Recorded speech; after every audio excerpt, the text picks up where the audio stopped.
I was a pretty skinny kid growing up. I was obviously pretty cool, but quite frail. At some point in my teens, I got fed up with being so small and wanted to put on some muscle. Over time, slowly but surely, that's what I did. And I learned how to feel, perform, and look the best in my body. And I'm definitely not the most jacked or aesthetic guy out there, but I've came a long way.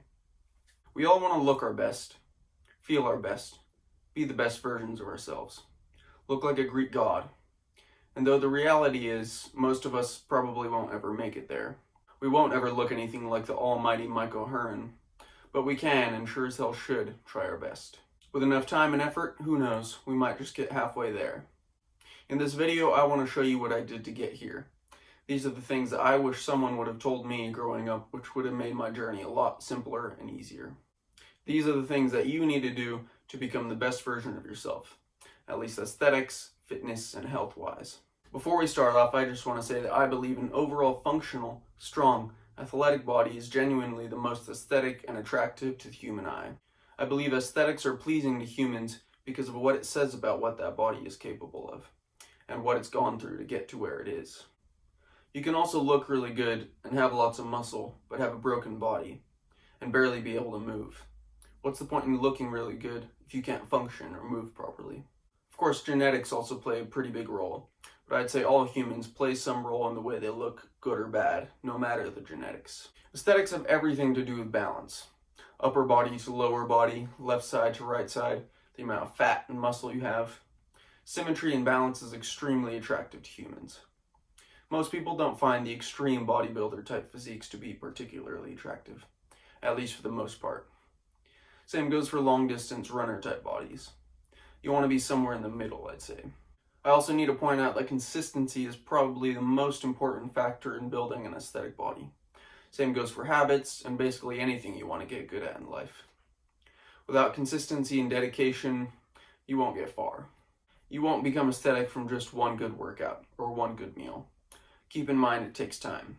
It may be simple, but that doesn't mean it's easy. So the basis of a generally aesthetic body consists of a good foundation of muscle and a low enough percentage of body fat to show off that muscle. If you don't have a decent amount of muscle to start off, you need to focus on building that up first, before anything.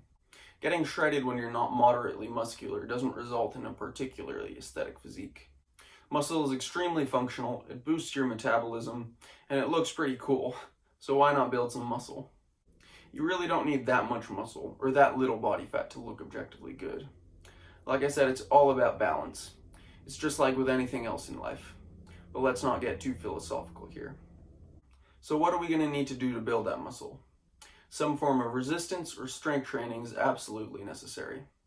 In my opinion, the easiest and most efficient way to build muscle is by doing 3 to 4 full body strength training routines a week, in the form of weightlifting or calisthenics. I know everybody has their own training philosophies, and there's a lot of crap out there, but this is by far what's worked best for me after years of trial and error.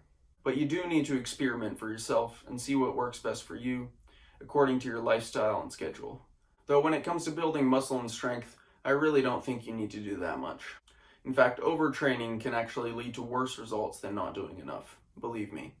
Same goes for a lot of other things in life, but again, let's not get too philosophical here. We're trying to look like the Stoics, not think like them in this video. Arguably, the most important component in building an aesthetic physique is to have a good shoulder to waist ratio. Apparently, according to science, you want your shoulder to be 1.6 times the width of your waist. This is known as the golden ratio. This contributes to that V-taper look we're all after. The major muscle groups that contribute to that look are the shoulders, the lats, or just back in general, and the chest for the upper body. Then, unfortunately, because we need to balance the upper body, we need to train legs as well. Nobody likes training legs. But we have to work on those quads, hammies, and glutes. And of course you should also train all your other muscle groups equally, but these are the ones that are going to contribute to aesthetics the most, and they're also extremely functional muscle groups. Of course other muscle groups like the arms, traps, a good core contribute to aesthetics, but these will all get worked doing the exercises I'll go over now. I suggest focusing on the big compound movements. These are the exercises you've all heard of and tend to move the needle the most. They also have the best ROI. If you have access to weights, And I'll be demonstrating these with a gas canister and some other random objects because that's the closest thing I have to a heavy weight at the moment. Just humor me. You need to focus on the bench press, squats, bent over rows, shoulder press, and deadlifts are great too. I suggest starting really light if you're new to weightlifting. Learn how to do these moves properly and with extremely good form. Once you feel confident in these moves, start adding weight. Slowly but surely, you'll start getting bigger and stronger. Of course, there are plenty of other exercises you can do for great results, but I won't go over too many in this video. Here are just a few though. Shoulder raises are great for cat delts, if you want those Death Star delts. Curls for the girls, of course. Weighted lunges for a booty. Nobody likes a flat ass. And Bulgarian split squats are great to target the quads even more. If you don't have access to any proper weights at the moment, you can also get creative like me. But you can also do bodyweight exercises to get very similar results, which is pretty much all I've been doing for a little while now. I've been doing a lot of push-ups and pull-ups. These are great exercises. Bodyweight squats are great too, but they don't tend to put on that much muscle. They're more of an endurance exercise if you ask me. Although if you can't do very many of them, they might just get you some gains. But I'd say most people can do 20 plus of them pretty easily. If you think pull-ups and push-ups are too easy for you, you can also do some of these moves. The pike push-up, decline push-up, and for your lower body, you can do pistol squats. These moves also work slightly different muscles, so I'd add them in anyways occasionally. You can also do these moves weighted by just slapping a backpack with some heavy stuff in it on. You also need to be doing these exercises with as good form as you possibly can, just as you do with lifting weights. Don't worry about how many reps you can do. You'll get better results by doing the movements properly rather than doing a ton of them with bad form. As long as you're progressively overloading or improving these movements over time by either adding weight or increasing the amount or even quality of the reps, you will see results. And of course, there are a plethora of other great exercises out there that can help build you muscle.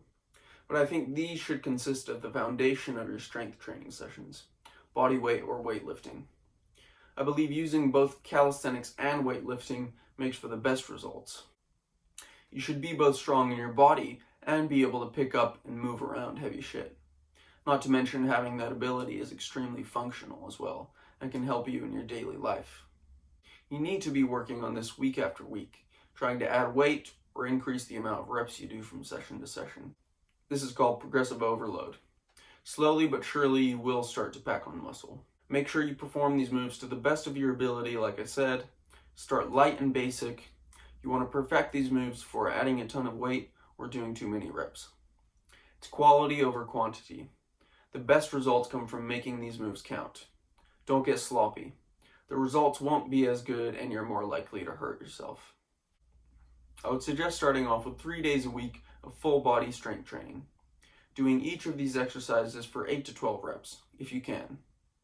And doing them for 3 to 4 sets with about a minute rest in between each set. Of course, you can do more or less, as long as you're progressing. Training each body part 1 day at a time, twice a week also works, known as a bro split.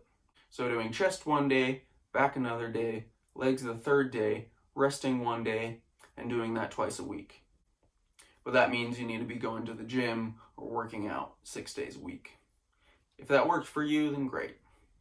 Just make sure you aren't getting too sore or overtrained. Overtraining can lead to worse results than undertraining, like I said. You just gotta feel it out for a little while and see what works best for you. But like I said, I recommend full body training sessions because it's the most efficient time-wise and it's worked best for me. Plus, it's how the old school bodybuilders trained, and they're the most aesthetic bodybuilders in my opinion. If you train something like this and follow these next rules, I guarantee you'll start to see results over time. I also highly recommend finding some sport or cardiovascular activity that you enjoy doing. You can do this every other day, but not too intensively. You should have strength training as your focus. Could be basketball, football, martial arts training, swimming, running, dancing, just moving, crawling around, doing cool flips, whatever you enjoy. It's fun and will improve your overall health and athleticism, which in turn also results in more aesthetics. But don't overdo it, like I said. Maybe an hour or so every other day between strength training sessions. I highly recommend finding something. It makes life so much more fun. But if you don't want to go through the hassle of it, I recommend just going for hikes or walks frequently. Walking is also a fantastic, easy, pleasant way to burn some calories. It's also great for your physical, mental health. It's great for recovery and longevity too. But again, you need to experiment and see what you can fit into your life and schedule. Next up, we have diet. In order to build muscle and get lean, you need to optimize your diet. You can't out-train a shitty diet. You need to eat enough calories to gain weight and build muscle. You also need to be consuming less calories than you're burning to lose weight. First off, you need to focus on eating enough protein, whether you're trying to gain weight or lose weight. You simply can't build muscle without consuming protein. And if you're eating a lot of protein, it's the least likely macronutrient to turn into fat. I recommend about 1 gram of protein per pound of body weight. You can do even more, but it's kind of hard to eat that much protein. But you can never eat too much protein. Try to reach that target every day. That should be your priority diet-wise. Also, try to cut out as much processed food as possible. Now, I know this isn't realistic in the world we live in today, but try to get at least 90% of your diet from real, whole, natural foods. Almost anything that comes in a package is going to be processed. I think we all know in the back of our minds what's good for us and what's not. I don't want to go too much into detail here. The diet space is somehow a very controversial one nowadays. But if you follow these general rules, as long as you're eating enough protein from good sources like meat, eggs, milk, cheese, etc., and you're trying your best to eliminate processed foods, you will begin to build muscle, maybe even lose fat, and your health will begin to significantly improve if you're not doing this already. Last but not least, we have sleep. Sleep is the most underrated performance tool we have. We all know that we feel and perform so much better after a good night's sleep. Most of our muscle is actually built during sleep. A cascade of hormones is released during sleep that helps us build muscle and recover our bodies and minds, including our favorite hormone, testosterone. And if we're not optimizing it, our bodies are simply not performing as well as they could and should be. First off, I recommend getting at least 8 hours of sleep every night. Oftentimes, if you're in bed for 8 hours, you're not actually getting 8 hours of sleep. You might need to be in bed for 9 hours to be getting 8 hours of sleep. Next, try going to bed and waking up at the same time as often as you possibly can. By doing this, your body becomes used to releasing the necessary hormones on a consistent schedule more optimally at the appropriate times. You also need to get outside in the sun first thing in the morning, even if it's really cloudy outside. This sets your circadian rhythm and gets your mind and body clock to be sufficiently tired at nighttime for a good night's sleep. Also, try making your environment as dark as humanly possible a couple hours before going to bed. This also sets your circadian rhythm to be prepared for optimal rest and sleep. You really don't want to be bombarding your eyes with artificial light right before bed. This makes for really poor quality sleep. Trust me. If you simply don't feel tired enough at nighttime, you need to be getting out and doing more exercise during the day. Maybe not weightlifting or intense cardio if you feel like you're doing enough of that. But going for walks and getting enough steps in is one of the best ways to feel sufficiently tired to get enough quality sleep. So, if you follow these basic rules and are consistent with them, not only will you become aesthetic and functional over time, I think your general health will also begin to improve significantly. I hope you guys enjoyed the video. Like and subscribe. Let me know if you want more content like this from me. Have a beautiful rest of your day, guys. Peace.